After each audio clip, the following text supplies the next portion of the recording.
సంక్రమణం సంక్రమణం సంస్కృత సంక్రమణం. వందే సంస్కృత మాతరం. సర్వేభ్యః సుప్రభాతం. స్వస్తి శ్రీ ప్లవనామ సంవత్సరస్య వైశాఖ బహుళ ఏకాదశ్యాః ఆదివాసరస్య తదను ఏకవింశత్యుత్తర ద్విసహస్రతమవర్షస్య జూన్ 6 दिनाङ्कस्य वार्तासु भवतां सर्वेषां हार्दं स्वागतम्. इयं संस्कृतभारती तेलङ्गाना. सम्प्रति वार्ताः श्रूयन्तां. प्रवाचकः रामप्रसादः, वार्तासम्पादकः श्री सामलमोहनः. अद्यतनवार्ताः.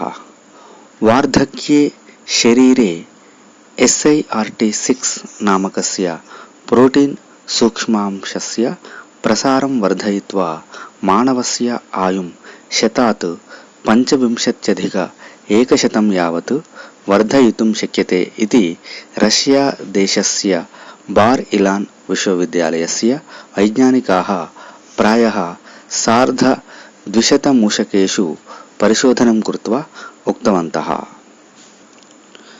रात्रौ निद्रां दूरीकृत्य कार्यं समापयितुं केचन काफीं पिबन्ति.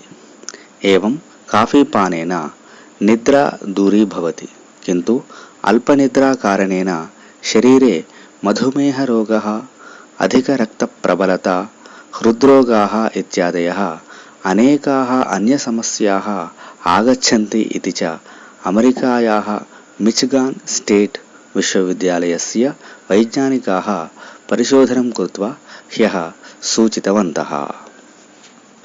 भारतस्य प्रधानी श्रीमान् नरेन्द्रमोदी महोदयः ह्यः अन्ताराष्ट्रिय पर्यावरण दिवसोत्सवस्य सन्दर्भे पर्यावरणहित अनिलोत्पादने अनुभवज्ञैः कृषकैः सह अन्तर्जालमाध्यमेन चर्चां कृतवान् आसीत्. पर्यावरणहितस्य इथनाल् इन्धनस्य उपयोगेन कृषकाः अधिकलाभान् प्राप्तुं शक्नुवन्ति. केन्द्रसर्वकारः आगामि 25-2000 वर्षस्य अभ्यन्तरे प्रजाभ्यः 20% इथनाल् सहितं पेट्रोल् इन्धनं प्रदातुं प्रयत्नं करोति इति च मोदी महोदयः सूचितवान्.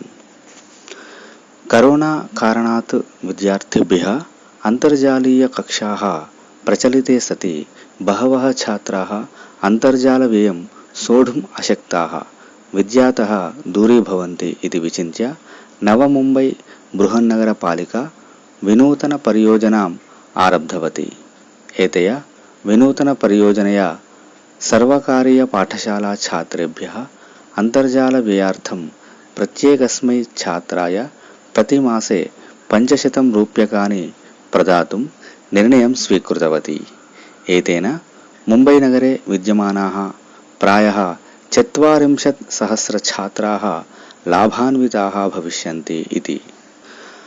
आन्ध्रप्रदेशस्य आयुर्वेदवैद्यः आनन्दय्य महोदयः उच्चन्यायालयस्य अनुमत्या आगामि सोमवासरात् आरभ्य करोना औषधं वितरिष्यति इति.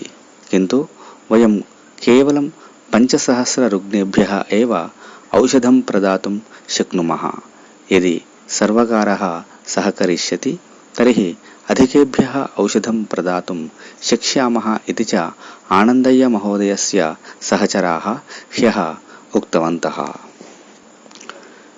तेलङ्गाणायां विद्यमानेभ्यः सर्वसञ्चारकर्मकरेभ्यः अग्रे करोना सूच्यौषधं प्रदातुं तेलङ्गाणासर्वकारः ह्यः निर्णयं स्वीकृतवान्. तथैव तेलङ्गाणासर्वकारः रोगिणां विविधपरीक्षाणां व्ययं न्यूनीकर्तुं तेलङ्गाणायां 19 जनपदेषु डयोग्नोस्टिक् केन्द्राणि अस्य मासस्य 7 दिनाङ्के प्रारम्भं करिष्यति इति. तेलङ्गाणायाः संस्कृतभारती विद्वत्परिषत् पक्षतः अद्य ब्रह्मश्री नरेन्द्रकाप्रे महोदयस्य अध्यक्षत्वेन व्याख्यानमाला आरभ्यते. अद्यतनव्याख्यानमालायाम् एकादशी माहात्म्यं, इत्यस्मिन् विषये राष्ट्रपतिपुरस्कारग्रहीतः संस्कृतभारती तेलङ्गाना विद्वत्परिषदः संयोजकः श्रीमान् रङ्गी सत्यनारायणमहोदयः भाषणं करिष्यति। इमं कार्यक्रमं वयं सर्वे संस्कृतभारती तेलङ्गाना मुखपुस्तके यूट्यूब् माध्यमेन च द्रष्टुं शक्नुमः इति वार्ताः। अद्यतनं सुभाषितम्।